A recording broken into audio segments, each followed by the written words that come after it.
Pada abad ke-8, Eropa tenggelam dalam masa yang dikenal sebagai Dark Age atau masa kegelapan. Setelah runtuhnya kekaisaran Romawi di barat, benua itu kehilangan arah.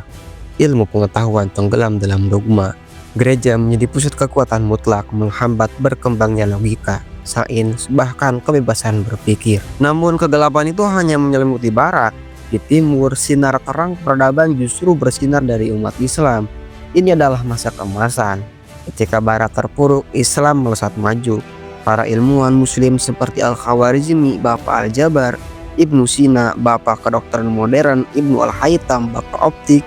Ilmu pengetahuan berkembang sangat pesat, rumah-rumah ilmu dibangun, buku-buku Yunani dan Persia diterjemahkan, universitas didirikan, rumah sakit dikembangkan dengan metode yang luar biasa. Astronomi dipelajari dengan akurasi tinggi dan matematika menemukan bentuk-bentuk yang belum pernah dikenal dari yang sebelumnya. Peradaban Islam tak hanya bersinar di Baghdad dan Damaskus, tapi juga di Andalusia, Spanyol, bahkan hingga ke India. Islam menjadi pusat gravitasi peradaban dunia, tapi semua kejayaan itu perlahan sirna. Tahun 632 Masehi, Rasulullah SAW wafat.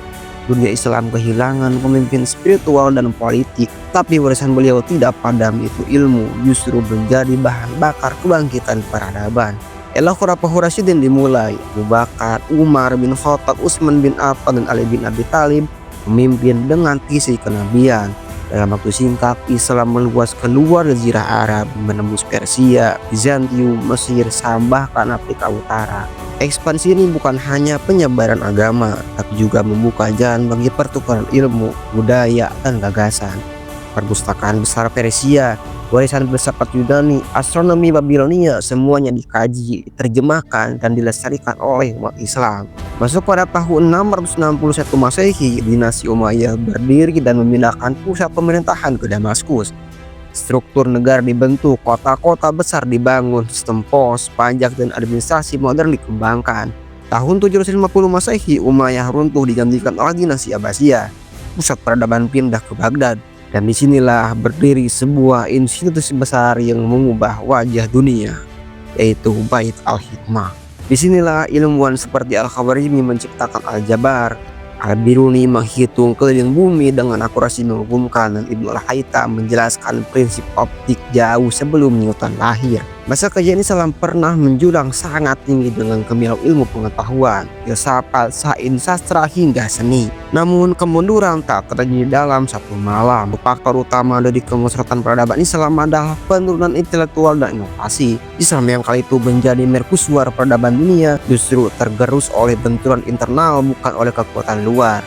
Perpecahan internal sejak dinasti Abbasiyah, dunia Islam terpecah menjadi banyak kekhalifahan kecil. Persatuan goyah, semangat politik tergantikan oleh ambisi pribadi dan konflik sektarian antara Sunni, Syiah, Arab, dan non-Arab. Munculnya dogmatisme dan taklid, yakni kecenderungan mengikuti pendapat ulama terdahulu tanpa mempertanyakan atau menganalisis ulang, menjadi titik awal dari stagnasi intelektual. Perbedaan pendapat tak lagi dilihat sebagai kekayaan intelektual, melainkan sebagai ancaman. Iklim keilmuan yang dulunya terbuka dan progresif berubah menjadi kaku dan sangat defensif. Salah satu tokoh sentral dalam pergeseran ini adalah Imam Besar Al-Ghazali, seorang ulama besar, filsuf, dan sufi yang kontribusinya dalam bidang fikih tasawuf tak dapat digalakkan. Dan sebagian kitab-kitabnya banyak dikaji. Dalam karyanya yang monumental Tahaqquq al-Falasifa, kekacauan para filosof, ia mengerti keras filsafat, terutama pemikiran Ibnu Sina dan Al-Farabi yang dianggap terlalu mengenalkan logika Yunani dalam memahami agama. Imam Al-Ghazali mengkritisi pemikiran Ibnu Sina yang bertentangan seperti keyakinan bahwa alam itu tidak qadim, tidak diciptakan. Ibnu Sina berpendapat bahwa alam semesta tidak diciptakan dari ketiadaan atau ex nihilo, tapi mengalir secara abadi dari Tuhan. Dan ini bertentangan dengan konsep penciptaan dalam Islam. Keyakinan bahwa Allah tidak mengetahui hal-hal partikular atau spesifik. Ibnu Sina mengatakan bahwa Allah hanya mengetahui segala sesuatu secara universal, bukan detail. Ini bertentangan dengan keyakinan Islam bahwa Allah Maha mengetahui dari sesuatu besar maupun kecil. Keyakinan bahwa tidak ada kebangkitan jasmani, Ibnu Sina percaya bahwa kebangkitan di akhirat adalah kebangkitan rohani saja tanpa tubuh. Ini bertentangan dengan akidah Islam yang menegaskan adanya kebangkitan jasmani di hari kiamat. Dan jika kita telah memang benar pemikiran Ibnu Sina yang mengadopsi pemikiran filsafat Yunani bertentangan keras dengan ajaran akidah umat Islam. Bahkan Imam Al-Ghazali mengkafirkannya dalam 3 teori di atas. Jadi pada dasarnya Imam Al-Ghazali bukan sekadar meluluhkan semangat pengetahuan muslim pada saat itu, tetapi mengkritisi jika ada teori-teori yang bertentangan dengan ajaran akidah Islam. Logika Yunani yang berakar pada mitologi politeistik dianggap tidak sejalan dengan ajaran tauhid Islam. Pikiran rasional dan filsafat yang dulu jadi motor kemajuan mulai dianggap sesat dan berbahaya bagi akidah. Niat Al-Ghazali untuk menjaga kemudahan iman bisa dimengerti. Namun dampaknya begitu besar, minat terhadap sains dan logika perlahan memudar di dunia Islam. Beberapa dekade kemudian, Ibnu Rushdi berusaha membela filsafat melalui karya-karya rasional yang brilian. Namun ironi, pemikiran Ibnu Rushdi justru lebih berpengaruh di Eropa ketimbang di dunia Islam itu sendiri. Setelah era Al-Ghazali, banyak madrasah dan lembaga pendidikan Islam beralih fokus pada bidang agamaan seperti fikih, hadis, tafsir, dan akidah, mengabaikan ilmu akliyah rasional seperti matematika, astronomi, sains, dan bahkan filsafat. Gerakan ijtihad yang dulunya menjadi ciri khas ilmuwan Islam pun perlahan menghilang, digantikan dengan taklid buta. Dunia Islam yang dulu terbuka terhadap penemuan dan eksplorasi intelektual kini diliputi ketakutan terhadap pertanyaan dan pencarian baru. Ruang bagi ilmuwan mengeksplorasi ide pun menyempit, dan regenerasi ilmuwan besar pun terhenti. Inovasi tersendat dan perkembangan ilmu pengetahuan stagnan. Islam yang semula menjadi obat dunia kini tertinggal dari barat. Sementara itu Eropa yang pada masa keemasan Islam berada dalam kegelapan intelektual justru mengambil alih horizon ilmu pengetahuan Islam. Karya-karya ilmuwan muslim terjemahkan ke dalam bahasa Latin dan menjadi bahan bakar kebangkitan di Eropa itu sendiri. Namun siapakah sebenarnya dalang di balik dari semua ini? Dengan melihat fakta-fakta di atas, mungkin kita tergoda untuk menunjuk Imam Al-Ghazali sebagai penyebab utama. Al-Ghazali bukanlah pelopor kemunduran, melainkan salah satu figur dalam iklim berpikir yang tengah berubah. Kritik beliau terhadap filsafat adalah bagian dari dinamika intelektual di zamannya. Yang menjadi masalah adalah kekeliruan kolektif umat Islam yang gagal menyeimbangkan antara menjaga akidah dan merawat kebebasan berpikir. Setelah kritik keras Al-Ghazali, banyak ulama dan elit keagamaan merasa lebih nyaman dengan dogma agama daripada menghadapi kompleksitas filsafat dan ilmu. Paradigma ilmuwan Islam mulai bergeser, filsafat dan sains mulai dicurigai bahkan dianggap berbahaya. Akibatnya atmosfer intelektual menjadi mati.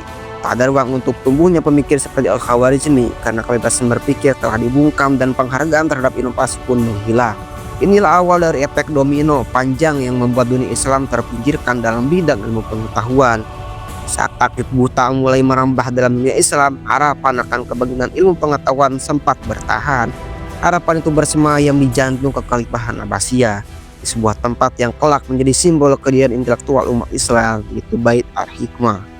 Didirikan pada abad ke-8 oleh Khalifah Ar-Rasyid dan dikembangkan oleh putranya Al-Ma'mun, Bait Al-Hikmah bukan sekadar perpustakaan.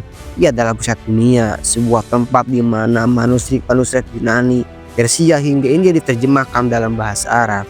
Konon setiap buku yang berhasil terjemahkan dihargai dengan emas seberat bumi itu sendiri. Bait Al-Hikmah menjadi rumah bagi para ilmuwan besar lahir seperti Al-Khawarizmi, Al-Farabi, Ibnu Sina, dan yang lainnya. Mereka tak hanya menyerap ilmu, tapi melahirkan peradaban. Di tempat inilah ilmu matematika, astronomi, kedokteran, dan filsafat berkembang begitu sangat pesat, jauh melampaui dunia barat kala itu yang masih terjebak dalam kegelapan. Namun segalanya berubah pada tahun 1298 Masehi. Pasukan Mongol di bawah komando Hulagu Khan, cucu Genghis Khan, menyerbu Baghdad, didorong oleh ambisi menguasai dunia dan membalas pembunuhan utusan Mongol oleh Khalifah Al-Musta'sim. Kota peradaban itu dihancurkan tanpa ampun, lebih dari 1 juta jiwa terbunuh.